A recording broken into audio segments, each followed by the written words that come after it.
Hi mga ni, story time ulit. Ngayong magfa-fiesta ng May 15, uso kasi yung mga renovation ngayon gawa ng malapit na nga maghandaan. So, palinisan, pabonggahan ng mga design ng bahay, yung mga sirang gamit, papalitan, yung mga pintura, ayan.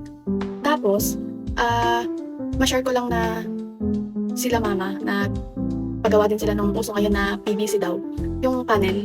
So, ikwento ko lang and i-share ko lang kung paano nagsimula at paano siya gagawin. So, ayun lang. Panoorin natin. Bye! So, mga ipakita ko lang sa inyo kung saan i-design yan. Ayan, simula dyan sa relo hanggang sa may TV.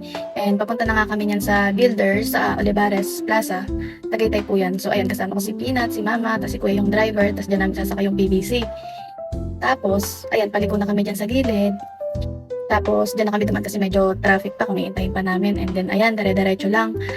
Tapos, pinakita ko lang dyan si Peanut kasi nakakatulog na siya. And malapit lang naman yan, konting drive lang, and then andito na tayo sa City Hardware. So sobrang lawak pala niyan, and ayan, pababa na sila mama. So nauna na ako kasi mainit.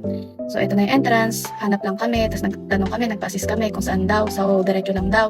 At ayan, nag-check pa sila mama ng mga panel dyan, pero hindi daw dyan, doon pa daw sa dulo. So sunod lang kami. Tapos, mali pala yung pinasukan namin, so panibagong entrance na naman, si kuya na yung nauna. Tapos ayan, thank you kay kuya na nag-assist sa amin. Sabi niya, ayan daw yung pang-wall na panel. So, inilipat muna ni Mama si Peanut, pinabuhat kay Kuya kasi medyo mabigat na eh.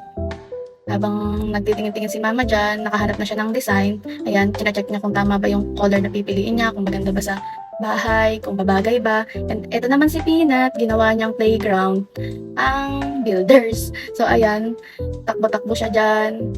Sobrang saya niya. Tapos hanggang nakapili na si Mama, nakapag-decide na and babayad na sa cashier. Hindi ko na yan masyadong binidyohan kasi baka sawayin pa tayo eh. So ayan, nakakita si Peanut ng mga Hello Kitty na appliances.